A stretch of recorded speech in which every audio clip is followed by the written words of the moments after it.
Welcome to my channel Syed Sultan Thoughts. Please subscribe my channel.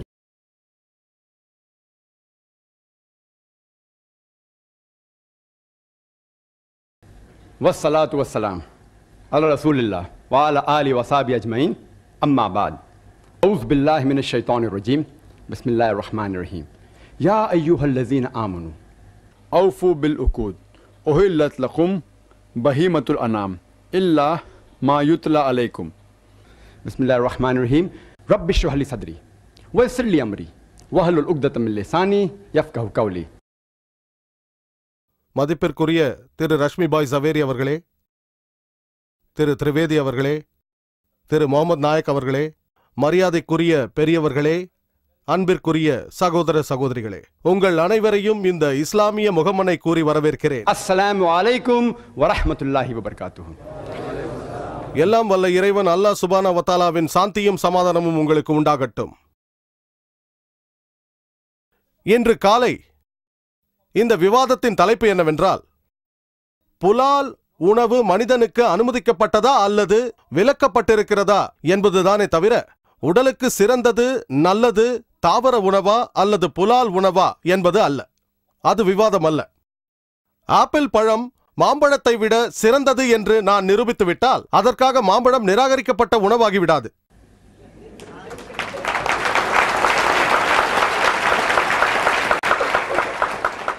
இந்த விவாதத்தை முடித்துக்கொள்ள இந்த ஒரு வாக்கியம் போதும். ஆனால் நான் பதில் சொல்ல வேண்டும்.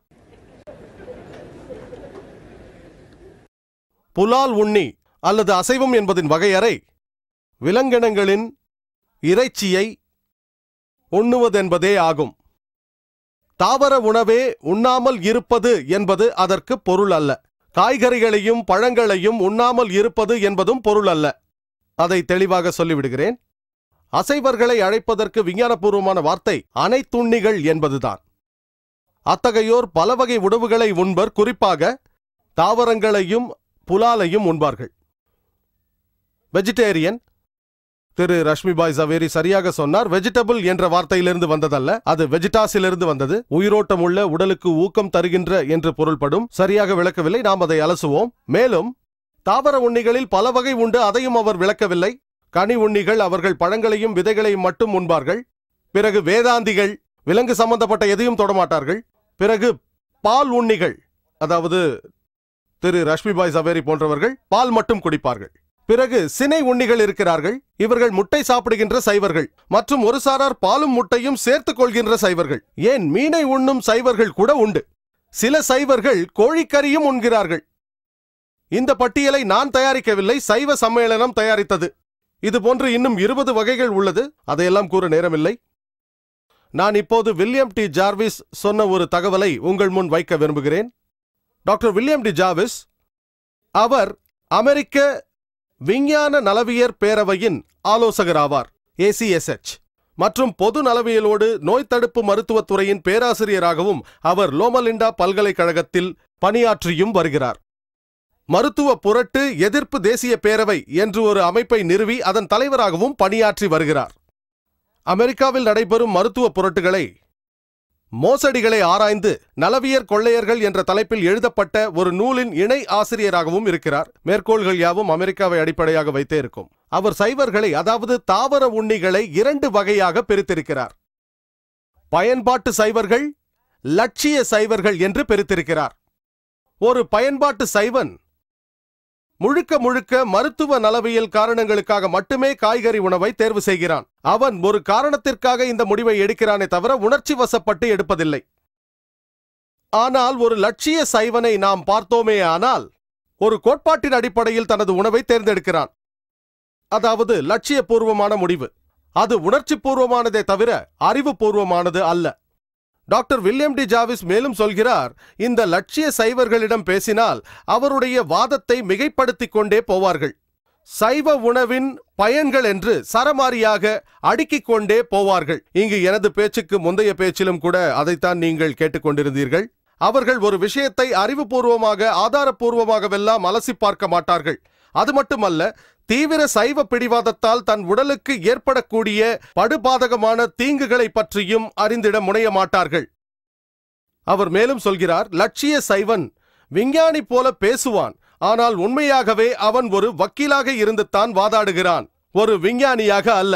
எனக்கு முன்னால் பேசிய அறிஞரின் பேச்சை நீங்கள் கேட்டீர்கள். விஞ்ஞானியாக அல்ல, வக்கீலாகத்தான் பேசினார். அவர்கள் தங்களுடைய வாதங்களை வைப்பதற்காக ஆதாரங்களை திரட்டுகின்ற நேரத்திலேயே தங்கள் கொள்கைகளுக்கு எதிரான சான்றுகளை பார்க்கத்தான் செய்வார்கள். இது போன்ற பட்டிமன்ற வாதங்களுக்கு வேண்டுமென்றால் சரியாக இருக்கும். ஆனால் விஞ்ஞானபூர்வமான ஆய்வு முறைகளுக்கு இது சரியாக வராது. டாக்டர் வில்லியம் டி ஜார்விஸ் லட்சிய சைவத்தில் நிரூபிக்கப்படாத கோட்பாடுகள்தான் அதிகம் என்கிறார். அதில் தீவிர வெறிதான் தென்படுகிறது என்று சொல்கிறார். சில சந்தர்ப்பங்களில் விஞ்ஞானிகளும் மருத்துவர்களும் கூட இதில் சிக்கிக் கொள்கிறார்கள். நீங்களே பார்த்தீர்கள், திரு ரஷ்மிபாய் ஜவேரி அவர்கள் கூறினார், பல நோய்களை பற்றி பேசினார். நேரம் இருந்தால் அது ஒவ்வொன்றும் தவறு என்று என்னால் நிரூபிக்க முடியும். விஞ்ஞானத்தை பற்றி பேசினாரே தவிர விஞ்ஞானபூர்வமாக பேசவில்லை. எல்லாவற்றையும் தடுக்க முடியும் என்றார். சிகிச்சையை விட தடுப்புதான் சிறந்தது என்பார்கள். மருத்துவத்தின் அடிப்படை தத்துவமும் அதுதான். நலவியல் குறித்தெல்லாம் இப்பொழுது பேச நேரமில்லை. என் மறுப்புரையில் பேச முயற்சிக்கிறேன். இப்பொழுது நான் மற்ற விஷயங்களை குறித்து பேசப் போகிறேன். நலவியல் குறித்து மறுப்புரையில் பேசுவேன். இப்போது நாம் மனிதன் தன்னுடைய உணவு பழக்க வழக்கங்களை எந்த அடிப்படையில் தேர்வு செய்கிறான் என்பதை சற்று அலசுவோம்.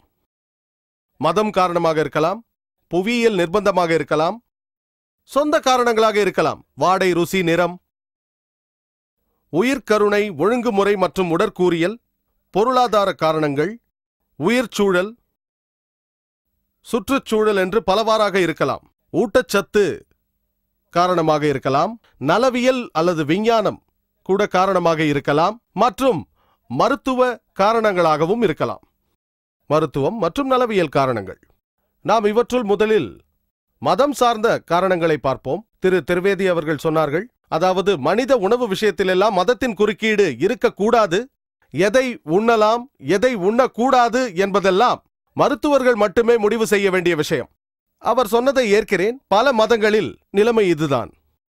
ஏனெனில் மதங்களுக்கு அடிக்கல் எல்லாம் வல்ல கடவுள்தானே. நீங்கள் வணங்கும் அந்த கடவுள் மருத்துவர் இல்லை என்றால் அவரை பின்பற்றக்கூடாது. மருத்துவரிடம் விட்டுவிடுங்கள் என்றார். ஆனால் இஸ்லாத்தில் எல்லாம் வல்ல இறைவன் அல்லாஹ் சுப்ஹானஹு வ தஆலா தான் படைப்பாளன் என்று நம்புகிறோம். எல்லா மனிதர்களையும் படைத்த அவனுக்கு இதுவரை இந்த பூமியில் வாழ்ந்த மருத்துவர்களை காட்டிலும் அறிவு அதிகம் என்று நாங்கள் நம்புகிறோம்.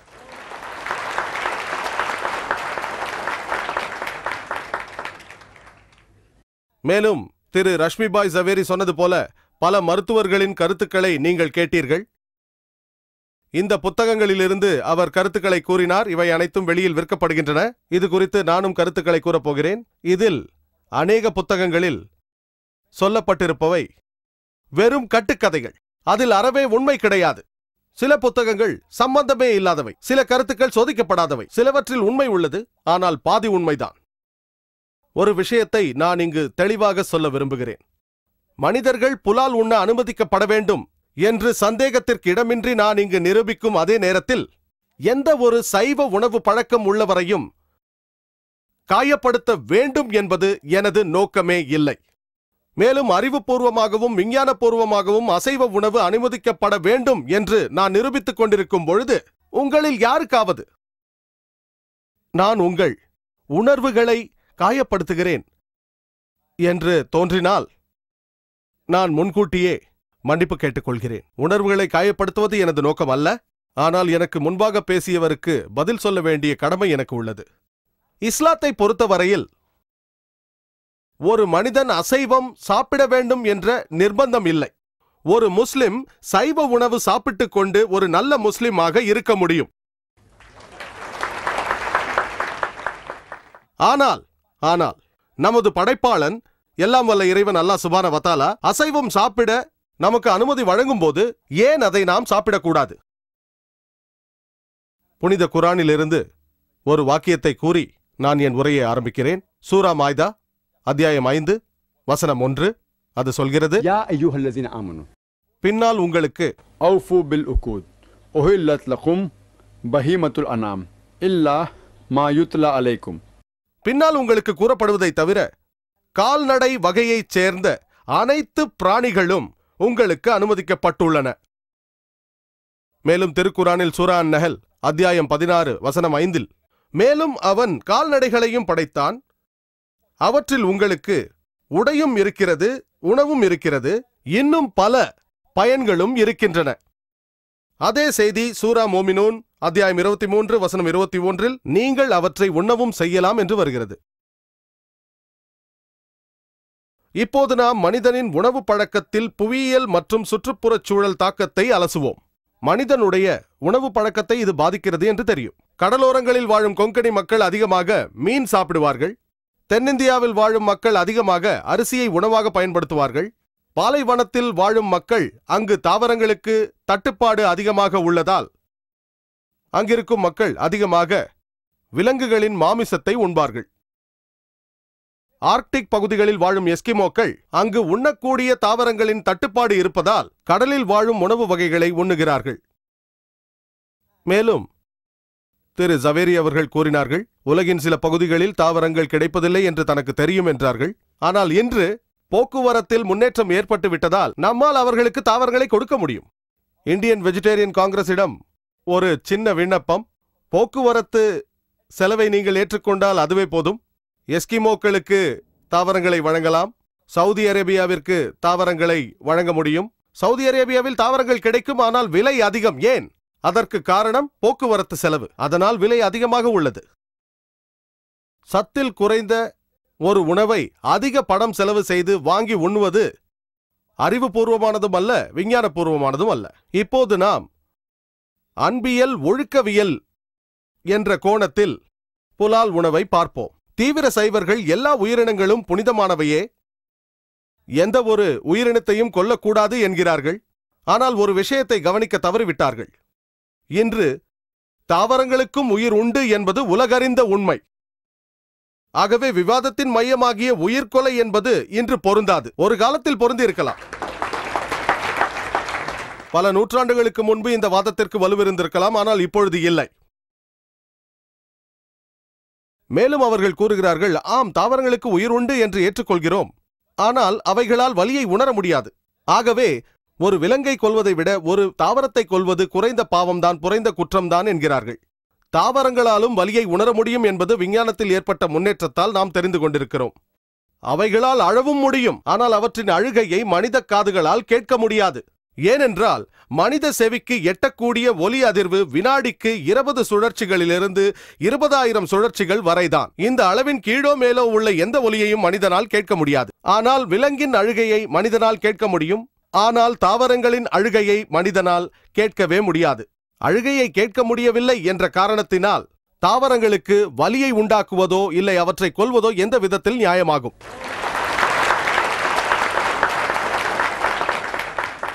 ஒரு லட்சிய சைவர் என்னோடு நீண்ட நேரம் உரையாடினார். அவர் சொன்னார், சகோதரர் ஜாகிர், தாவரங்களுக்கு உயிர் உண்டு, அவற்றுக்கு வலி உண்டு என்று எனக்கு தெரியும். ஆனால் விலங்குகளை விட தாவரங்களுக்கு 2 புலன்கள் குறைவாக உள்ளது என்று தெரியுமா என்றார். ஒரு வாதத்திற்காக நானும் இதை ஏற்கிறேன் என்றேன்.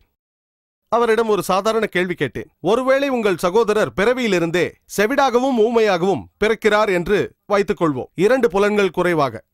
அவர் வளர்ந்த பிறகு யாரோ ஒருவர் வந்து அவரை கொலை செய்து விடுகிறார். அப்பொழுது நீங்கள் நீதிபதியிடம், ஓ மை லார்ட், கொலைகாரனுக்கு குறைந்தபட்ச தண்டனை கொடுங்கள், என் சகோதரனுக்கு 2 புலன்கள் குறைவு என்பீர்களா? மாறாக நீங்கள் நீதிபதியிடம் என்ன சொல்வீர்கள் தெரியுமா? ஒரு அப்பாவியை கொன்று விட்டான், அவனுக்கு அதிக தண்டனை கொடுங்கள் என்பீர்கள். மேலும் நீங்கள் பார்த்தீர்களேயானால் இஸ்லாத்தை பொறுத்தவரையில் உயிரினங்களை 2 வகையாக வரையறுக்கப்பட்டுள்ளது. மனித உயிரும் மற்றும் மனிதன் அல்லாத உயிரினங்களும் என்று.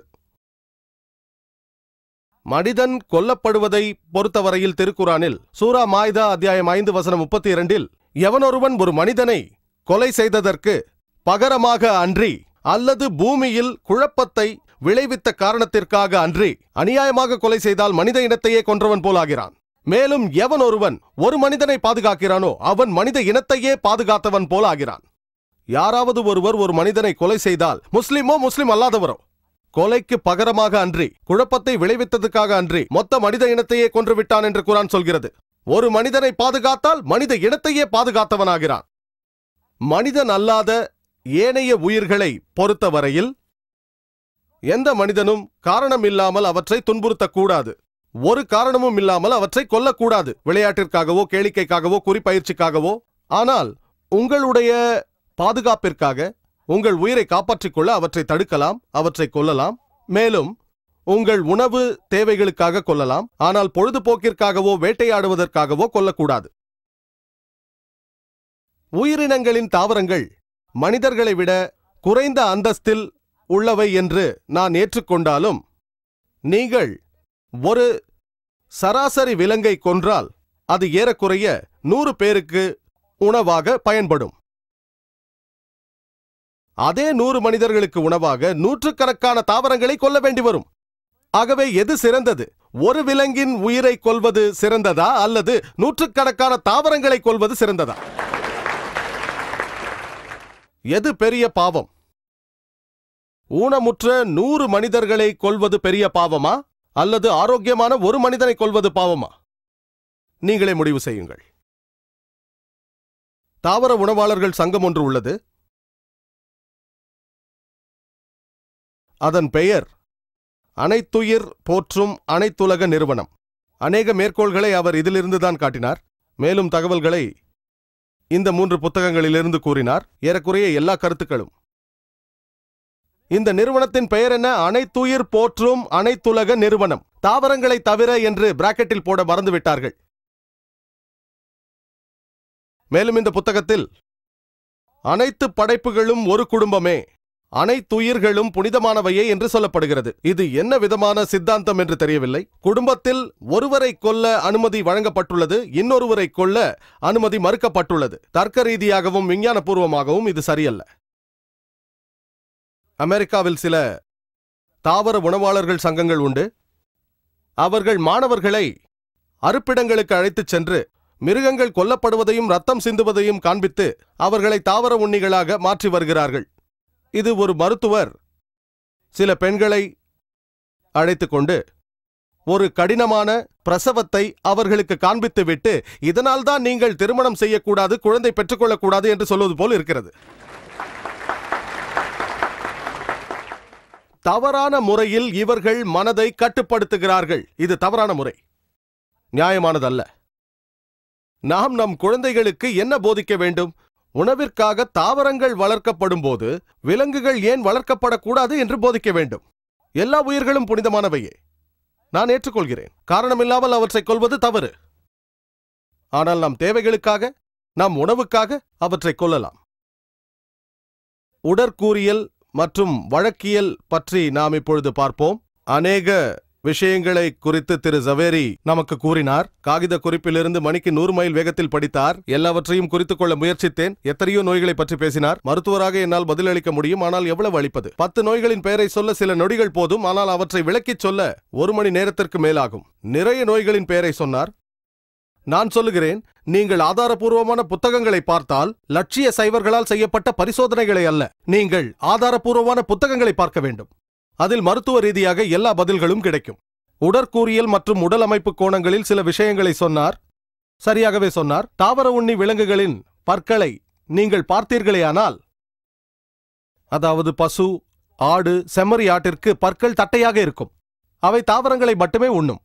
புலால் உண்ணும் விலங்குகளின் பற்களை பார்த்தீர்களேயானால், சிங்கம், புலி, சிறுத்தை போன்ற விலங்குகளுக்கு கூர்மையான பற்கள் இருக்கும். அந்த விலங்குகள் புலால் மட்டுமே உண்ணும். அவற்றை புலால் உண்ணி மிருகங்கள் என்று சொல்வதில்லை, அவற்றை கார்னிவோரஸ் மிருகங்கள் என்று ஆங்கிலத்தில் சொல்கிறார்கள். கார்னிவோரஸ் என்பதற்கும் நான்வெஜ் என்பதற்கும் வித்தியாசம் உள்ளது. நான்வெஜ் என்றால் ஆம்னிவோரஸ் என்று பொருள். மனிதர்களின் பற்களை பார்த்தீர்களேயானால் நமக்கு தட்டையான பற்களும் உண்டு, கூர்மையான பற்களும் உண்டு.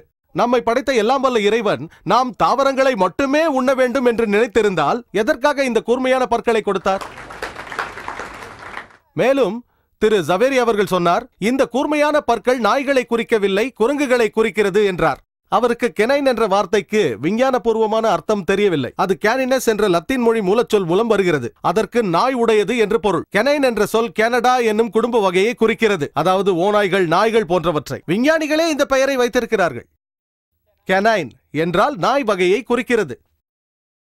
இந்த பற்கள் நாய்களின் பற்களைப் போல அல்ல, இவை கொரில்லாக்களின் பற்களைப் போல உள்ளது என்றும் அவர் சொன்னார்.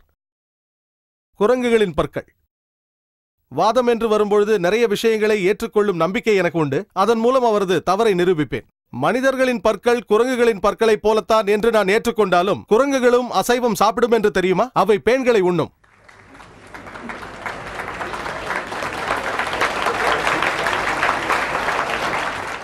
அநேக வகைகளைச் சேர்ந்த கொரில்லாக்கள் விலங்குகளின் பச்சை மாமிசத்தை உண்ணும் பழக்கமுடையவை. அநேக வகைகளைச் சேர்ந்த கொரில்லாக்கள் பச்சை மாமிசத்தை உண்ணுகின்றன. அவை அனைத்துண்ணிகளே, அதில் மாற்று கருத்து இல்லை. அவை அனைத்துண்ணிகள், சுத்த சைவம் கிடையாது. மேலும் அநேக வகைகளைச் சேர்ந்த கொரில்லாக்களை கேனிபல்ஸ் என்றும் அழைக்கிறார்கள். சில கொரில்லாக்களையும் குரங்குகளையும். கேனிபல்ஸ் என்றால் மனித மாமிசத்தை உண்ணுவது என்று பொருள். நாம் மனிதனுடைய ஜீரண அமைப்பை ஆராய்ந்து பார்த்தால் புலால் சைவ உணவு இரண்டையும் ஜீரணிக்கும் வகையில் அமைந்துள்ளது. எல்லாம் வல்ல இறைவன் நாம் தாவரங்களை மட்டுமே உண்ண வேண்டும் என்று நினைத்தால் இரண்டையும் ஜீரணிக்கும் அமைப்பை எதற்காக கொடுத்தான்? புலால் மற்றும் சைவம். மேலும் திரு ஜவேரி சொன்னார், நம்மால் பச்சை மாமிசத்தை உண்ண முடியாதென்றார். அநேக மனிதர்களால் உண்ண முடியாது என்று ஏற்றுக்கொள்கிறேன். அதே போலத்தான் அநேக மனிதர்களால் பச்சை தாவரங்களை உண்ண முடியாது. வேக வைக்காத சைவ உணவு, அதாவது கோதுமை, அரிசி சாப்பிட முடியுமா? வேக வைக்காத பருப்பு, முருங்கைக்காய் சாப்பிட முடியுமா? அஜீரணம் ஏற்படும் அல்லவா? ஆகவே காய்கறிகளாக இருந்தாலும் சமைத்துத்தானே உண்ண வேண்டும். ஒரு மருத்துவராக எனக்கு தெரியும், வேக வைக்காத கோதுமை, அரிசி, முருங்கைக்காய் போன்றவற்றை சாப்பிட்டால் பிரச்சனைதான் உண்டாகும், ஜீரணமாகாது. அவற்றை சமைக்க வேண்டும். அதே போல்தான் மாமிசமும். அசைவம் உண்ணும் நாங்கள் ஜீரணமாக வேண்டும் என்பதற்காக அதை சமைக்கிறோம். இருப்பினும் மனிதர்களில் சிலர் பச்சை மாமிசத்தை உண்பவர்களும் கூட உண்டு. திரு ஜவேரி அவர்கள் எஸ்கிமோஸின் பெயரை சொன்னார். அதற்கு முழு அர்த்தத்தை அவர் சொல்லவில்லை. எஸ்கிமோ என்ற வார்த்தைக்கு உண்மையான அர்த்தம் பச்சை மாமிசத்தை உண்பவர்கள் என்பதே ஆகும். ஆகவே மனிதர்களில் சிலர் பச்சை மாமிசத்தையும் உண்கிறார்கள். அவர்களது நிலைமை எப்படி? நாளை நீங்களும் வேக வைக்காத கோதுமை மற்றும் அரிசியை உண்ணும் நிலைமையில் இருந்தால் உங்களுக்கும் ஜீரணமாகும். ஆனால் அநேக மனிதர்களால் சில தாவரங்களை பச்சையாக உண்ண முடியாது. அதற்காக அரிசியை சாப்பிடக்கூடாது என்பதல்ல, கோதுமையே சாப்பிடக்கூடாது என்பதல்ல, முருங்கைக்காய் சாப்பிடக்கூடாது என்பதல்ல. தாவர உண்ணி விலங்குகளின் ஜீரண அமைப்பில் செலுலஸ் என்ற என்சைம் சுரப்பு உண்டு. எல்லா தாவரங்களிலுமே இந்த செலுலஸ் என்பது உண்டு. இந்த செலுலஸ் என்சைம் தான் காய்கறிகளை ஜீரணிக்க உதவுகிறது. மனிதர்களான நம்மிடம் செலுலஸ் என்சைம் சுரப்பு இல்லை. ஆகவே நாம் உண்ணும் காய்கறிகளில் உள்ள அந்த செலுலஸ் ஜீரணமாகாமலே இருக்கிறது. அதைத்தான் நாம் ஃபைபர்ஸ் என்று அழைக்கிறோம். அது ஜீரணமாவதில்லை. மற்றொரு புறத்தில் வேறு சில என்சைம் சுரப்புகள் உண்டு. அதாவது லைபேஸ், ட்ரிப்சிஸ், ஹீமோட்ரிப்சிஸ், இவை அனைத்துமே அசைவ உணவு வகைகளை ஜீரணம் பண்ண நமக்கு உதவுகிறது. எல்லாம் வல்ல இறைவன் நாம் அசைவம் சாப்பிடக்கூடாது என்று நினைத்தால் எதற்காக இந்த என்சைம் சுரப்புகளை தர வேண்டும்? மேலும் கற்கால மனிதன், எனக்கு முன்பாக பேசியரும் சரி, சிறப்பு விருந்தினரும் சரி, அவர்கள் சொன்னார்கள், தொல்பொருள் ஆராய்ச்சியும் தெளிவாக சொல்கிறது, கற்கால மனிதர்கள், எஸ்கிமோக்கள், ஆஸ்திரேலிய அபோரிஜினிகள், அவர்கள் அனைவருமே புலால் உண்ணிகள் தான். ஆகவே இப்பொழுது ஏன் மாற வேண்டும்? அதே பற்கள் தான் இருக்கிறது, அதே ஜீரண அமைப்பு தான் இருக்கிறது. மேலும் அவர் ஒரு பட்டியலிட்டார், நாம் சைவம் உண்ணலாம் என்று அவர் நிரூபித்தார். நான் அதை ஏற்றுக்கொள்கிறேன். சைவம் உண்ணக்கூடாது என்று நான் எப்பொழுது சொன்னேன்? புலால் உண்ணும் ஒரு மனிதன் விலங்குகளின் மாமிசத்தையும் உண்ணுகிறான், அதே நேரத்தில் காய்கறிகளையும் அவன் உண்ணுகிறான். இது ஒரு அனைத்துண்ணி உணவு பழக்கம். மேலும் அவர் புலால் உண்ணி விலங்குகளின் ஈரலும் சிறுநீரகமும் பெரிதாக இருக்கிறது என்று சொன்னார். ஆனால் இவ்விரண்டுமே மனிதர்களுக்கு தாவர உண்ணி விலங்குகளைப் போல சிறிதாக இருக்கிறது என்று சொன்னார். விலங்குகள் பச்சை மாமிசத்தை உண்ணுகின்றன, அவை அதிக கழிவை வெளியேற்ற வேண்டும். நாம் சமைத்தல்லவா உண்ணுகிறோம். அதனால் இறைவன் நமக்கு சிறிய சிறுநீரகம் மற்றும் ஈரலையும் கொடுத்திருக்கிறான். சமைத்த மாமிசத்தையும் காய்கறிகளையும் ஜீரணிக்க இந்த அளவு போதுமானது. அதேபோல் ஜீரணத்திற்கு தேவையான ஹைட்ரோகுளோரிக் அமிலம் விலங்குகளுக்கு உள்ளது போல் நம்மிடம் வலிமையானதாக இல்லை. ஏனென்றால் நமக்கு தேவையில்லை. நமக்கு தேவையில்லாத ஒன்றை எதற்காக இறைவன் நமக்கு தர வேண்டும்? அதே போல்தான் உமிழ்நீர், அதே போல்தான் ரத்தத்தில் இருக்கும் pH அம்சம், அதே போல்தான் லைப்போ புரதமும். என்னுடைய வாதம், அவை பச்சை மாமிசம் உண்ணுகின்றன, அதனால் அவற்றிற்கு அதிகம் தேவைப்படுகிறது. நமக்கு தேவையில்லை, இறைவன் ஏன் கொடுக்க வேண்டும்? ஆமாம், சைவ உணவை ஜீரணிப்பதற்காகவும் சமைத்த புலால் உணவை ஜீரணிப்பதற்காகவும் தேவைப்படுகிறது. புலால் உண்ணி விலங்குகள் நக்கி குடிக்கும், தாவர உண்ணிகள் உறிந்து குடிக்கும். மனிதர்களான நாம் இரண்டையும் செய்கிறோம். நாம் குடிக்கும் பொழுது உறிந்து குடிக்கின்றோம். ஐஸ்கிரீம் சாப்பிடும் பொழுது நக்கித்தானே சாப்பிடுகிறோம். என்ன சாப்பிடுகிறோம் என்பதை பொறுத்து நாம் நக்கவும் செய்கிறோம், அதே நேரத்தில் உரியவும் செய்கிறோம். தேநீரை கூட நக்கி குடிக்க முடியாது என்பதல்ல. எதற்காக நேரத்தை வீணாக்க வேண்டும்? அதிக நேரமாகுமே. பிறகு அவர் நிறைய வாதங்களை முன்வைத்தார். நமது பற்கள் நெருக்கமாக இருப்பது குறித்து. நாம் தாவரங்களையும் உண்ணுகிறோம் அல்லவா? இறைவன் நாம் தாவரங்களை உண்ணக்கூடாது என்று எண்ணியிருந்தால் இடைவேளை அதிகமாக இருந்திருக்கும். புலால் மற்றும் சைவ உணவு இரண்டையும் உண்ண வேண்டும் என்று இறைவன் எண்ணுகிறான். உணவை குறித்து திருக்குரானில் அநேக வசனங்கள் உள்ளன. மாதுளம் பழம், காய்கறிகள் மற்றும் பேரிச்சம்பழம், இவை அனைத்தையும் நாம் உண்ணலாம். தாவரங்களை குறித்து சைவர்கள் சொல்லுகிறார்கள், அவை மறுபடியும் வளருகின்றன. ஆகவே நாங்கள் தாவரங்களை கொல்லவில்லை என்கிறார்கள். சில தாவரங்களுக்கு அந்த சக்தி உண்டு, எல்லா தாவரங்களுக்கும் அல்ல. அநேக தாவரங்கள் நாம் வெட்டினாலும் வளரும், மறுபடியும் வளரும் என்ற ஒரு வாதத்தின் அடிப்படையில் சைவம்தான் உண்ண வேண்டும் என்கிறீர்களா? ஒரு பல்லியின் வாலை நாம் வெட்டினால் அது மறுபடியும் வளர்கிறது. அதற்காக பல்லியின் வாலை உண்ண முடியுமா? அது ஒரு சிறந்த உணவு. சில மனிதர்கள், ஆஸ்திரேலிய அபோரிஜினிகள், பல்லி மாமிசத்தை விரும்பி உண்பார்கள். பல்லி வாலை உண்பீர்களா என்று கேட்டால் இல்லை என்றுதான் பதில் வரும். இன்று என்னுடைய நிலைமை வழக்கறிஞரை போலாகிவிட்டது. எனக்கு இதற்கெல்லாம் பதில் சொல்ல அவமானமாக உள்ளது, இருந்தாலும் சொல்ல வேண்டும். ஏனென்றால் நடப்பது விவாதம். நான் இங்கு வந்த காரணம், நாம் அனைவரும் நன்றாக புரிந்து கொள்ள வேண்டும், நட்பு முறையில் ஒருவரை ஒருவர் புரிந்து கொள்ள வேண்டும் என்பதற்காக. அறிவுபூர்வமாக, விஞ்ஞானபூர்வமாக பதிலளிக்கும் அதே நேரத்தில் நான் வழக்கறிஞராகவும் மாற வேண்டியுள்ளது. ஏனென்றால் விவாதம் அப்படி. பொது அறிவு உள்ள யாராக இருந்தாலும் பதில் சொல்ல முடியும். ஆனால் மக்களிடையே பொது அறிவு இல்லை, நிறைய பேருக்கு தெரியாது. அதனால்தான் இந்த வாதங்கள் அநேக மக்களை ஈர்க்கும் வாய்ப்புள்ளது. எல்லா வாதங்களுமே இந்த புத்தகங்களில் உள்ளது, உங்கள் அனைவருக்கும் தரப்பட்டிருக்கும். மாமிசம் உண்ணுவதை குறித்து 100 உண்மைகள் நேமிச்சந்த் என்பவர் எழுதியிருக்கிறார். ஜெயின் நிறுவனமும் இந்திய சைவ காங்கிரசும் இணைந்து இதை வழங்கியிருக்கிறார்கள். இந்த புத்தகங்களை திரு ஜவேரி என்னிடம் கொடுத்திருக்கிறார். முட்டையை குறித்த 100 உண்மைகள், மேலும் சைவமா அசைவமா என்ற புத்தகம். ஒவ்வொரு வாதத்தையும் தவறு என்று நிரூபிக்க முடியும். சில விஷயங்கள் எனக்கு தெரியும். அசைவத்தால் நோய்கள் ஏற்படலாம், அதை நம்மால் தடுக்க முடியும். அடுத்ததாக நாம் பழக்க வழக்கங்களை குறித்து ஆராய்வோம். அவர் சில வாதங்களை வைத்தார். நாம் உண்ணும் உணவு பழக்க வழக்கங்களில் தாக்கத்தை ஏற்படுத்தும். அதை நான் ஏற்கிறேன்.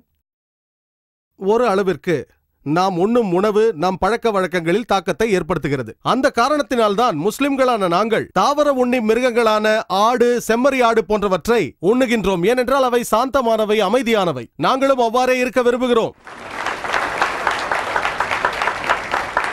புலால் உண்ணும் மிருகங்களான சிங்கம், புலி, நாய், பன்றி போன்றவற்றை நாங்கள் உண்பதில்லை. நபிகளும் இந்த விலங்குகளை தடை செய்யப்பட்ட விலங்குகள் என்று கூறினார்கள். நாங்கள் அமைதியை விரும்பும் மக்கள். ஆகவே அமைதியான விலங்குகளையே உண்ண விரும்புகிறோம். இன்னொரு வாதத்தையும் நான் மறுக்கிறேன். தாவரங்களை உண்பவர்கள் தாவரங்களைப் போலவே வாழ்வார்கள் என்றார். அதாவது ஒரு பாவம் உற்றவர்களாக, பலவீனமானவர்கள். இது விஞ்ஞானபூர்வமாக தவறு.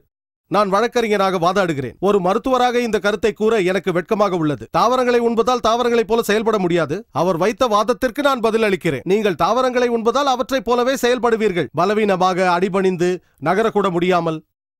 மன்னித்து விடுங்கள், நான் உண்மையிலேயே வருந்துகிறேன். ஆனால் இந்த வாதத்திற்கு பதில் சொல்லியே ஆக வேண்டும். எந்த ஒரு சைவரின் உணர்வை காயப்படுத்தியிருந்தாலும் என்னை மன்னித்து விடுங்கள். இது விஞ்ஞானபூர்வமாக சரியல்ல.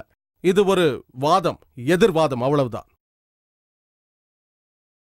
மேலும் அமைதியை விரும்பும் மனிதர்களின் பட்டியலை கொடுத்தார். மகாத்மா காந்தி போன்ற மகான்கள். அவர் மீது எனக்கு மரியாதை உண்டு.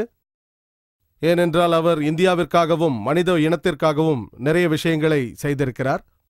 ஆனால் நீங்கள், மகாத்மா காந்தி சைவ உணவை சாப்பிட்டவர், அதனால் சைவ உணவு உங்களை அமைதியாக்கும் என்று சொன்னால், இன்று நீங்கள் அமைதிக்கான நோபல் பரிசு பெற்றவர்களின் பட்டியலை பாருங்கள். அதில் இருக்கும் அனைவருமே, ஏறக்குறைய அனைவருமே அசைவம் உண்பவர்கள்.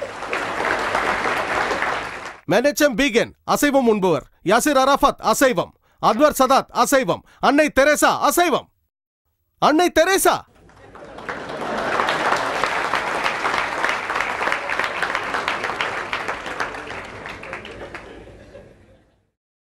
உங்களிடம் ஒரு எளிதான கேள்வி கேட்கிறேன். மனித வரலாற்றிலே எந்த ஒரு மனிதன் அதிக மக்களை கொன்றதற்காக பிரசித்தி பெற்றவர் என்று உங்களால் சொல்ல முடியுமா? Hitler, Adolf Hitler. அவர் 60 லட்சம் யூதர்களை கொன்றவர். அவர் சைவரா அசைவரா? சைவம் உண்பவர். எது எப்படியோ, சைவ உணவுக்கான போராளிகள் இருக்கிறார்கள். இணையதளத்தில் அவர்கள் கூறுகிறார்கள், இதோ பாருங்கள், அடால்ஃப் ஹிட்லர் சைவர் என்றால் அது வெறும் கட்டுக்கதை. சில நேரங்களில் அசைவம் சாப்பிட்டார். மேலும் இன்னொரு பக்கம் அவர்கள் அவருக்கு வாயு கோளாறு இருந்த பொழுது அவர் சைவம் சாப்பிட்டார் என்கிறார்கள். உண்மையான விஞ்ஞானபூர்வமான கருத்தை உங்களுக்கு சொல்கிறேன். ஹிட்லரின் உணவு வழக்கம்தான் 60 லட்சம் யூதர்களை அவர் கொல்ல காரணமாக இருந்தது என்று நான் சொல்ல வரவில்லை. மேலும் அவர் அசைவராயிருந்தாரா சைவராயிருந்தாரா என்பது பற்றியெல்லாம் நான் ஆராய விரும்பவில்லை. ஏனென்றால் ஒரு மருத்துவனாக எனக்கு இதெல்லாம் தேவையில்லாத விஷயம் என்று தெரியும். வேறு சில காரணங்களால் இது போன்ற கொடூரமான முடிவுகளை அவர் எடுத்திருக்கிறார். மனித இனத்திற்கு எதிரான காரணங்கள், ஆனால் உணவு வழக்கம் அல்ல. அநேக ஆராய்ச்சிகள் செய்யப்பட்டு வருகின்றன. அமெரிக்காவில் அசைவம் உண்ணும் மாணவர்களின் ஒரு குழு மீதும் சைவம் உண்ணும் மாணவர்களின் ஒரு குழு மீதும் ஆராய்ச்சி செய்திருக்கிறார்கள். அதில் அவர்களுக்கு தெரிய வந்தது, அசைவம் உண்ணும் மாணவர்களின் குழு அமைதியாகவும் அதிக நட்புறவோடும் இருந்தார்களாம். ஆனால் இது வெறும் ஆராய்ச்சி, இது விஞ்ஞானபூர்வமான உண்மை அல்ல. இதை வைத்துக் கொண்டு புலால் உணவு உங்களை அமைதியாக்கிவிடும் என்று நான் வாதம் செய்யவே மாட்டேன், ஒருபோதும் மாட்டேன். நான் ஒரு மருத்துவராக பேசுகிறேன். சில நேரங்களில் தேவைப்படும் பொழுது வக்கீலாக மாறிவிடுகிறேன். ஆராய்ச்சிகள் இருக்கின்றன, ஆனால் இந்த ஆராய்ச்சிகள் விஞ்ஞானபூர்வமான உண்மை அல்ல. திரு ரஷ்மிபாய் ஜவேரி அவர்கள் முன்வைத்த அனைத்து தகவல்களுமே ஆராய்ச்சிகள் தான், விஞ்ஞானபூர்வமான உண்மைகள் அல்ல. புலால் உணவை அறவே தடை செய்து விட வேண்டும் என்று சொல்லக்கூடிய ஆதாரபூர்வமான ஒரு மருத்துவ புத்தகம் கூட இல்லை, ஒன்று கூட இல்லை. எல்லாம் வெறும் ஆராய்ச்சிகள். அமெரிக்காவில் இந்த மனிதர் ஆராய்ச்சி செய்திருக்கிறார். எந்த உணவு ஒரு மனிதனை புத்திசாலியாக மாற்றுகிறது என்று ஒரு நீண்ட பட்டியலை கொடுத்தார். அதில் மிகப்பெரிய பெயர்கள் எல்லாம் இருந்தன. ஆல்ஃபிரட் ஐன்ஸ்டைன், ஐசக் நியூட்டன், இப்படியெல்லாம் பல பெயர்கள். இத்தனை ஆண்டுகளாக நோபல் பரிசு பெற்றவர்களின் பட்டியலை நீங்கள் பார்த்தால் அநேகர் புலால் உண்ணிகள் தான், அநேகர். மேலும் இன்று விலங்குகளின் நடத்தையை கணிக்கும் விஞ்ஞானிகள் புலால் உண்ணி விலங்குகள் தங்களுடைய உணவை அடைய தாவர உண்ணி விலங்குகளை விட அதிக புத்திசாலித்தனமாக செயல்பட வேண்டியிருக்கிறது என்று சொல்கிறார்கள். புத்திசாலித்தனமாக இல்லாவிட்டால் உணவை எப்படி அடைய முடியும்? எது எப்படியோ, இந்த வாதத்தை பயன்படுத்தி புலால் உணவு உங்களை புத்திசாலியாக மாற்றும் என்று நான் சொல்லப் போவதில்லை. ஏனென்றால் இதுபோன்ற விஷயங்கள் மனிதனின் மீது எந்த தாக்கத்தையும் ஏற்படுத்தாது. உணவு பழக்கம் தாக்கத்தை ஏற்படுத்தும், ஆனால் இந்த விவாதம் எந்த தாக்கத்தையும் ஏற்படுத்தாது. மேலும் பல வாதங்களை முன்வைத்தார். எதுவுமே வலுவானதாக இல்லை. சில பேர் உதாரணம் தருகிறார்கள். அதாவது புலால் உணவு உங்களை பலசாலி ஆக்கிவிடும் என்பதெல்லாம் வெறும் கட்டுக்கதை. ஆனால் இது விஞ்ஞானபூர்வமான உண்மை. பல மருத்துவ புத்தகங்களிலும் வந்திருக்கிறது. புலால் உணவு உடலுக்கு நல்லது, அவற்றால் நோயும் உண்டாகலாம், ஆனால் அவற்றை தடுத்து விடலாம். புரத சத்தும் உண்டு, அதை பற்றி பிறகு கூறுகிறேன். மேலும் அவர்கள் மறுப்பு வாதத்திற்காக யதுநாத் சிங் நாயக் என்பவரின் உதாரணத்தை பயன்படுத்துகிறார்கள். அவரை குறித்து யாராவது கேள்விப்பட்டிருக்கிறீர்களா? இராணுவத்தில், அதாவது இந்த புத்தகத்தில் குறிப்பிட்டுள்ளார், சைவமா அசைவமா, கோபிநாத் அகர்வால் எழுதிய புத்தகம். யதுநாத் நாயக் இராணுவத்தில் பணிபுரியும் ஒரு சைவர் மல்யுத்தத்தில் 2 அசைவர்களை தோற்கடித்தாராம். ஆகவே தாவர உணவு உங்களை வலிமையாக்குகிறது. இந்த வாதத்திற்கு பதில் கூற எனக்கு வெட்கமாக உள்ளது. உலக அளவிலே மல்யுத்த போட்டிகளில் பட்டம் வென்றவர்களை பற்றி தெரியும். சில சைவ மல்யுத்த வீரர்களும் உண்டு. ஆனால் உலக அளவிலே கணக்கெடுத்து பார்த்தால் ஏறக்குறைய அனைவருமே உலக அளவில் பட்டம் வென்றவர்கள் புலால் உண்ணிகள்தான். உடற்கட்டமைப்பில் மிகவும் பிரபலமானவர் யாரவர்? ஆர்னால்ட் ஸ்குவாஸ்நேகர். 13 முறை உலக பட்டங்களை வென்றிருக்கிறார். 7 முறை மிஸ்டர் ஒலிம்பியா, 5 முறை மிஸ்டர் யூனிவர்ஸ், 1 முறை மிஸ்டர் வேர்ல்ட். அவர் தாவர உண்ணியா புலால் உண்ணியா? புலால் உண்ணிதான். பாக்சர் முகமது அலி உண்ணும் உணவு அசைவம். மைக் டைசன் அசைவம். புலால் உணவானது உடலுக்கு அதிக சக்தியை தருகிறது.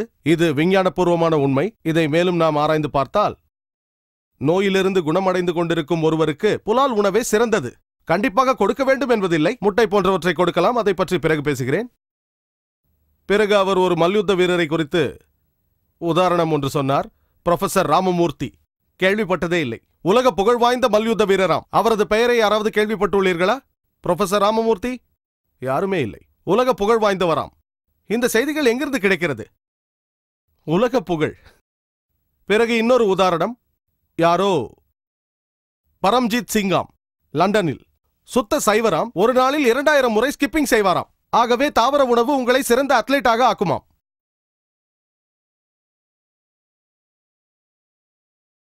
இந்த வாதங்களை விஞ்ஞானபூர்வமானது என்று சொன்னால் எனக்கு அவமானமாக உள்ளது. அத்லெட்டிக்ஸில் சாதனை புரிந்த அநேகர் கின்னஸ் புக்கில் இருக்கிறார்கள். நீங்கள் படிக்கலாம்.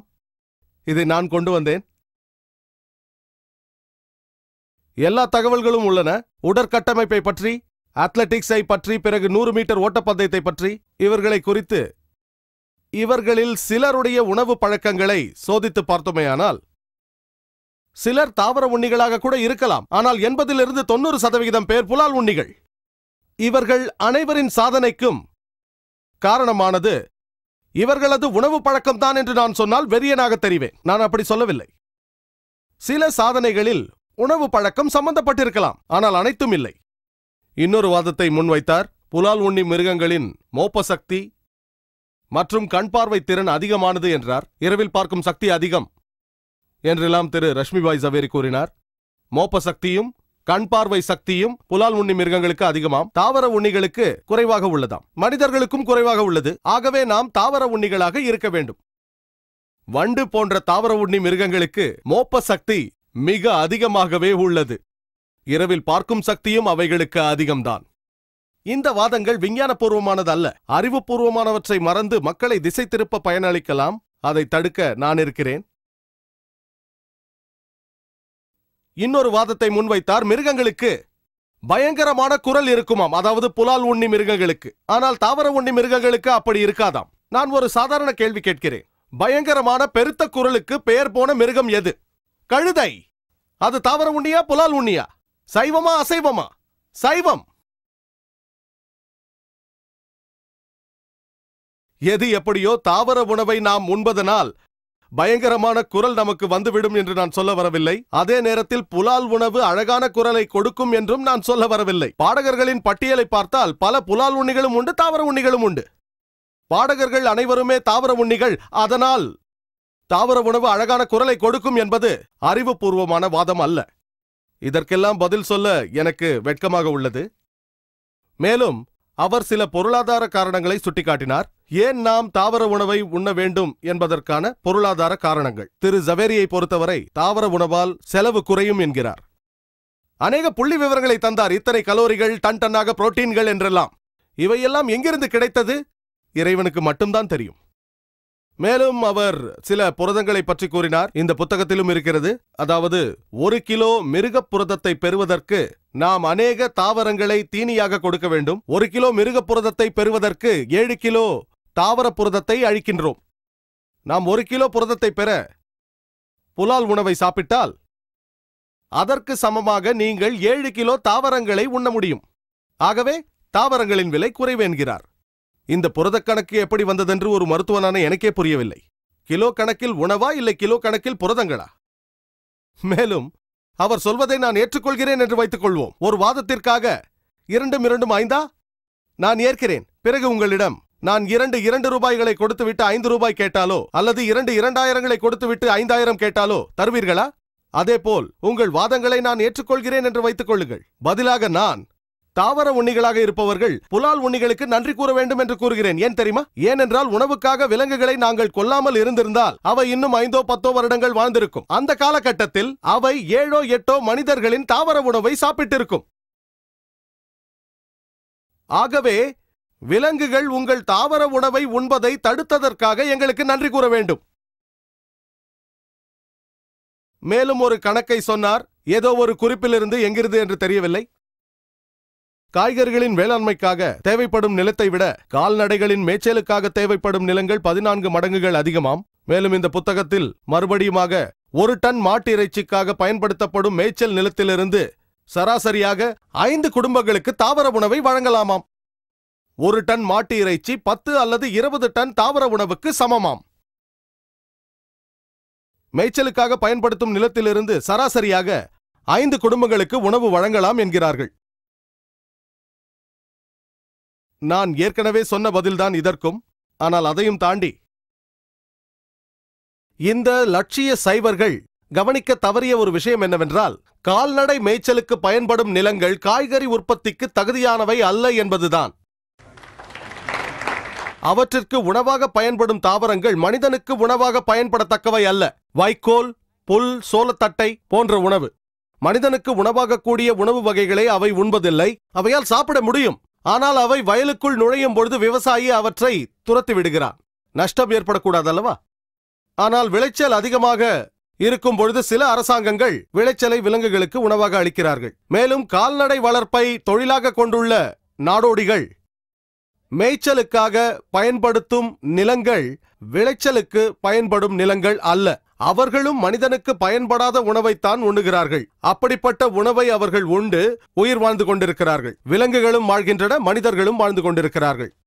இன்று ஐநாவின் ஒரு புள்ளி விவர கணக்குப்படி மொத்த நிலப்பரப்பில் ஏறக்குறைய 23% மேய்ச்சலுக்காகவும் 23% காடுகளுக்காகவும் 10க்கும் குறைவான சதவிகிதங்கள் வேளாண்மைக்காகவும் பயன்படுத்தப்படுகின்றன. மீதி உள்ள 45% வேளாண்மைக்காக பயன்படுத்த முடியும். ஆனால் அப்படி செய்வதில்லை. ஏன் விலங்குகளின் உணவுக்கு பின்னால் ஓடுகிறீர்கள்? அவை பாவம் அல்லவா? அவை வாழட்டும், உண்ணட்டும், ஏன் தடுக்கிறீர்கள்? கால்நடைகளை அறுப்பதை புலால் உண்ணிகள் நிறுத்திவிட்டால் என்னவாகும் என்று உங்களுக்கு தெரியுமா? கட்டுப்படுத்த முடியாத அளவுக்கு அவற்றின் எண்ணிக்கை பெருகிவிடும், அதிகமாகிவிடும். மனிதர்கள் கால்நடைகளை உணவிற்காக வளர்க்கிறார்கள் என்று தெரியும். சில வழிகளில் அவர்கள் விலங்குகளின் எண்ணிக்கையை அதிகரிக்கச் செய்கிறார்கள். சரி, இன்றிலிருந்து புலால் உண்ணிகளான அசைவர்கள் இறைச்சிக்காக கால்நடைகளை வளர்ப்பதையோ அவற்றை அறுப்பதையோ நிறுத்திவிட்டார்கள் என்று வைத்துக் கொள்வோம். என்னவாகும் தெரியுமா? அவற்றின் எண்ணிக்கை பெருகிக் கொண்டேதான் இருக்கும். ஏன் தெரியுமா? மனிதர்களை எடுத்துக்கொள்ளுங்கள். இத்தனை வருடங்களாக நமது எண்ணிக்கை பெருகிக் கொண்டுதான் இருக்கிறது. குடும்ப கட்டுப்பாடு முறைகள் இருந்தும், நாம் இருவர் நமக்கிருவர் என்ற கொள்கை இருந்தும் பெருகிக் கொண்டுதான் இருக்கிறது. கால்நடைகளுக்கு எந்தவித குடும்ப கட்டுப்பாடும் இல்லை. அவற்றின் கர்ப்ப காலமும் மனிதர்களை விட மிக குறைவு. 5 மாதங்களோ 6 மாதங்களோ 8 மாதங்களோ மனிதர்களை விட குறைவு. எண்ணிக்கையில் வேகமாக வளர்கின்றன. நாம் வளர்ப்பதையும் அறுப்பதையும் நிறுத்திவிட்டாலும் சில 10 ஆண்டுகளில் மனிதர்களின் எண்ணிக்கை வளர்ச்சியால் பிரச்சனை வராது, கால்நடைகளின் எண்ணிக்கை வளர்ச்சியால் பிரச்சனை வரக்கூடும். அதை எப்படி சரி செய்ய போகிறீர்கள்? பல வகையான ஊட்டச்சத்து மற்றும் புரதங்கள் பற்றியெல்லாம் அவர் பேசினார். நேரம் இருந்தால் மறுப்புரையில் அவருக்கு பதிலளிக்கிறேன். நான் ஒரு தகவலை சொல்ல விரும்புகிறேன். அதை சொன்னவர் டாக்டர் ஜார்ஜ் ஆர் கர். நலவியலை குறித்த அவரது அனைத்து வாதங்களுக்கும் இந்த தகவல் போதுமானதாக இருக்கும். டாக்டர் ஜார்ஜ் ஆர் கர் ஊட்டச்சத்து துறையில் ஒரு பேராசிரியர், டெக்சாஸ் பல்கலைக்கழகத்தில் பணிபுரிகிறார். அவரது பதவியை குறித்து ஏன் சொல்கிறேன்? அப்பொழுதுதான் உங்களுக்கு தெரியும். இவரை போன்றவர்கள் நலவியலில் நடக்கும் மோசடிகளை கண்டுபிடிப்பவர்கள், மோசடிகளை வெளிச்சத்திற்கு கொண்டு வருபவர்கள். அவர் சொல்கிறார், உணவு வழக்கங்கள் மற்றும் வியாதிகளை குறித்து எழுதும் ஏறக்குறைய எல்லா ஆசிரியர்களின் கருத்தும், மேலும் அவர்கள் நமக்கு கொடுக்கும் தகவல்களும் சோதிக்கப்படாதவை, சரியாக சோதிக்கப்படாதவை, கண்டுபிடிக்க முடியாதவை, நம்ப முடியாதவை, நிரூபிக்கப்படாதவை. மறுபடியும் சொல்கிறேன், டாக்டர் ஜார்ஜ் ஆர் கர் சொல்கிறார், உணவு வழக்கங்கள் மற்றும் வியாதிகளை குறித்து எழுதும் ஏறக்குறைய எல்லா ஆசிரியர்கள் கூறும் கருத்தும், மேலும் அவர்கள் நமக்கு கொடுக்கும் தகவல்களும் கண்டுபிடிக்க முடியாதவை, சோதிக்கப்படாதவை, நம்ப முடியாதவை, நிரூபிக்கப்படாதவை. நேரம் குறைவாக உள்ளது. விஞ்ஞானம் மற்றும் நலவியலுக்கான அமெரிக்க பேரவை கொடுத்த ஒரு கருத்தை நான் சொல்ல விரும்புகிறேன். அவர்கள் இந்த துறையில் சிறந்தவர்கள். இந்த புத்தகங்களில் இருப்பது விஞ்ஞானபூர்வமான உண்மை அல்ல. இது இந்த வியாதியை உண்டாக்கும், இது இந்த நோயை உண்டாக்கும். சில விஞ்ஞானபூர்வமான உண்மைகள் உள்ளன, அதை தடுக்க முடியும். இந்த நிலம், இந்த நாடு என்றெல்லாம் அவர்கள் பேசுவது சில தனிப்பட்ட நபர்களால் செய்யப்பட்ட ஆராய்ச்சிகள் மட்டும்தான். நீங்கள் நினைத்தால் நீங்களும் ஆராய்ச்சிகளை செய்யலாம், அதை எழுத்து வடிவத்தில் எழுதலாம், எந்த வலுவும் இருக்காது. விஞ்ஞானம் மற்றும் நலவியலுக்கான அமெரிக்க பேரவை சொல்கிறது, சுகாதாரமான உணவு என்பது புலால் உணவை புறக்கணித்து தாவர உணவை ஏற்றுக்கொள்வது என்பது அல்ல. இன்றைய தலைப்பு உடலுக்கு நல்லது தாவர உணவா புலால் உணவா என்பதல்ல. புலால் உணவு மனிதனுக்கு அனுமதிக்கப்பட்டதா அல்லது விலக்கப்பட்டதா என்பதுதான் தலைப்பு. ஆகவே திரு சவேரி அவர்களின் பணியை எளிதாக்குவதற்கு அவர் தம்முடைய மறுப்புரையில் பதில் சொல்வதற்காக சில கேள்விகளை நான் இங்கு வரிசைப்படுத்தி தருகிறேன். முதலாவது, எந்த ஒரு பிரதான மதமாவது அனைத்து புலால் உணவையும் பொதுவாக தடை செய்துள்ளதா, விலக்கியுள்ளதா? இரண்டாவது, ஆர்க்டிக் வட்டத்தில் வாழும் எஸ்கிமோ போன்றவர்களுக்கு சென்ற காலங்களில் தாவர உணவை எப்படி அனுப்பியிருக்க முடியும்? இப்பொழுது அனுப்பினாலும் செலவு அதிகமாகும். மூன்றாவது, எல்லா உயிர்களும் புனிதமானவை என்றால் தாவரங்களை ஏன் கொல்கிறீர்கள்? தாவரங்களுக்கும் உயிருண்டு. நான்காவது, தாவரங்களாலும் வலியை உணர முடியும். ஐந்தாவது, அவற்றிற்கு 2 புலன்கள் குறைவு என்பதால் அவற்றை கொல்வது குறைந்த பாவமே என்பது குதர்க்கமல்லவா? ஆறாவது கேள்வி. ஒரு விலங்கை கொன்று ஒரு உயிரை மட்டும் போக்குவது 100 பேருக்கு உணவளிக்க போதும் என்கிற போது 100 செடி கொடிகளை கொள்வது சரிதானா? ஏழாவது. எல்லா வாதங்களையுமே தவறு என்று நிரூபிக்க முடியும். ஈரல், சிறுநீரகம், HCl, அமிலம், உமிழ்நீர், ரத்தத்தில் உள்ள pH, லிப்போபுரதம், இதை குறித்து அவர் கூறிய அனைத்தையும் தவறு என்று நிரூபிக்கலாம். எட்டாவதாக, மனித இனத்தின் பற்கள் அனைத்துண்ணி பற்கள், சைவமும் அசைவமும் உண்பதற்கு ஏதுவாக அமைக்கப்பட்டிருக்கிறது. ஒன்பதாவது, மனித இனத்தின் ஜீரண அமைப்பு தாவரம் மற்றும் புலால் உணவை ஜீரணிக்கக்கூடிய அளவில் அமைக்கப்பட்டிருக்கிறது என்று விஞ்ஞானபூர்வமாக நிரூபித்துள்ளேன். பத்தாவதாக, கற்கால மனிதன் புலால் உண்ணியாகத்தான் இருந்தான். மனிதர்களுக்கு விலக்கப்பட்ட உணவு என்று சொல்ல முடியாது, அவர்களும் மனிதர்கள் தானே. 11வது, உண்ணும் உணவு உங்களுடைய குணங்களில் பாதிப்பை ஏற்படுத்தும், ஆனால் புலால் உணவு மூர்க்கத்தனத்தை ஏற்படுத்தும் என்ற கருத்துக்கு எந்த விஞ்ஞானபூர்வமான ஆதாரமும் இல்லை. 12வது, தாவர உணவை குறித்த அவரது வாதம் உங்களை வலிமையாக்கி, அமைதியாக்கி, அறிவை கூர்மையாக்கி, விளையாட்டு வீரராக்கும் என்பதெல்லாம் வெறும் கற்பனையே. 13வதாக, மோப்ப சக்தி, இரவு நேரங்களில் பார்க்கும் சக்தி தாவர உண்ணி விலங்குகளை விட புலால் உண்ணி மிருகங்களுக்கு அதிகமாக உள்ளது. அதேபோல் புலால் உண்ணி மிருகங்களுக்கு கொடூரமான குரலும் தாவர உண்ணி விலங்குகளுக்கு அமைதியான அழகான குரல் இருக்கிறது என்பதெல்லாம் அறிவுபூர்வமான வாதங்கள் அல்ல. 14வது, தாவர உணவு மலிவு என்பதை நான் தவறு என்று நிரூபித்துள்ளேன். அது மலிவானதல்ல. சில நாடுகளில் இருக்கலாம், இந்தியாவைப் போல. இங்கு மலிவுதான். ஆனால் வெளிநாட்டுக்கு சென்றால் மேற்கத்திய நாடுகளில் தாவர உணவின் விலை அதிகம். மேலும் சுத்தமான தாவரங்களுக்கு விலை மிக மிக அதிகம், வாங்கவே முடியாது. மேலும் 15வதாக, கால்நடைகளின் மேய்ச்சலுக்காக பயன்படுத்தப்படும் நிலத்தால் வேளாண்மைக்காக பயன்படுத்தப்படும் நிலத்தின் அளவில் குறைபாடு ஏற்படும் என்பது தவறு. 16வதாக, புலால் உண்ணிகள் உணவுக்காக விலங்குகளை அறுக்கவில்லை என்றால் விலங்குகளின் எண்ணிக்கை சமாளிக்க முடியாத அளவுக்கு அதிகமாகிவிடும். 17வதாக, டாக்டர் கரை பொறுத்தவரையில் உணவு சம்பந்தப்பட்ட நிபுணர்களால் எழுதப்பட்ட இந்த புத்தகங்களை முற்றிலுமாக நம்ப முடியாது. எல்லா புள்ளி விவரங்களும் அங்கிருந்துதான் எடுக்கப்பட்டது. நம்பக்கூடிய அளவுக்கு எந்த கருத்தும் இல்லை. 18வதாக, எந்த ஒரு மருத்துவ புத்தகத்திலாவது பொதுவாக புலால் உணவை நிராகரிக்க வேண்டும் என்று சொல்லப்பட்டிருக்கிறதா? 19வது, இந்த பூமியில் ஆட்சி செய்யும் எந்த ஒரு அரசாங்கமும் புலால் உணவை பொதுவாக தடை செய்துவிட வேண்டும் என்று ஆணையிட்டதே இல்லை. இறுதியாக 20வது, அமெரிக்க விஞ்ஞான நலவியல் பேரவை கூட நமக்கு சொல்கிறது, சுகாதாரமான உணவு என்பது புலால் உணவை புறக்கணித்து தாவர உணவை ஏற்றுக்கொள்வது என்பதல்ல. இவையே புலால் உணவு அனுமதிக்கப்பட்டதே என்பதற்கு போதுமான தர்க்க விஞ்ஞானபூர்வமான ஆதாரங்களாகும். திரு ஜவேரி அவர்கள் இதை ஏற்கவில்லை என்றால் விஞ்ஞானபூர்வமாக இதற்கு பதில் அளிக்க வேண்டுகிறேன். ஆராய்ச்சிகளை மட்டும் வைத்துக்கொண்டு இதற்கு பதிலளிக்க கூடாது. ஆனால் திரு ரஷ்மிபாய் ஜவேரி அவர்களால் எனது 20 கேள்விகளுக்கும் பதில் அளிக்க முடியவில்லை என்றாலும் அவரை ஒருபோதும் நான் புலால் உண்ணியாக மாற நிர்பந்திக்க மாட்டேன். ஏனென்றால் நான் மூர்க்கத்தனமான புலால் உண்ணி அல்ல, இல்லவே இல்லை. அவர் தொடர்ந்து தாவர உணவையே உண்ண வேண்டும் என்று நினைத்தால் எனக்கு எந்தவித ஆட்சேபனையும் இல்லை. அது அவருடைய தனிப்பட்ட முடிவு, அது அவருடைய முடிவு. சில பேருக்கு சில உணவு வகைகள் பிடிக்கும், தனிப்பட்ட முடிவு. மேலும் ஒரு கருத்தை நான் வலியுறுத்த விரும்புகிறேன். பல கருத்துக்களை வெளிக்கொண்டு வரும் லட்சிய சைவர்கள் அவர்கள் தாவர உணவில் அதிக சக்தி இருக்கிறது என்றெல்லாம் கூறுகிறார்கள். அதை நிறுத்த வேண்டும். இது போன்ற புத்தகங்களை கொடுப்பதையும் நிறுத்த வேண்டும். இது மக்களை வழிதவறச் செய்யும்.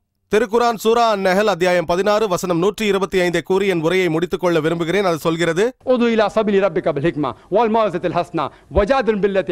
விவேகத்துடனும் அழகிய அறிவுரைகள் மூலமாகவும் இறைவனின் மார்க்கத்தின் பக்கம் அழைப்பீராக. மேலும் மிகச்சிறந்த முறையில் மக்களிடம் விவாதம் புரிவீராக.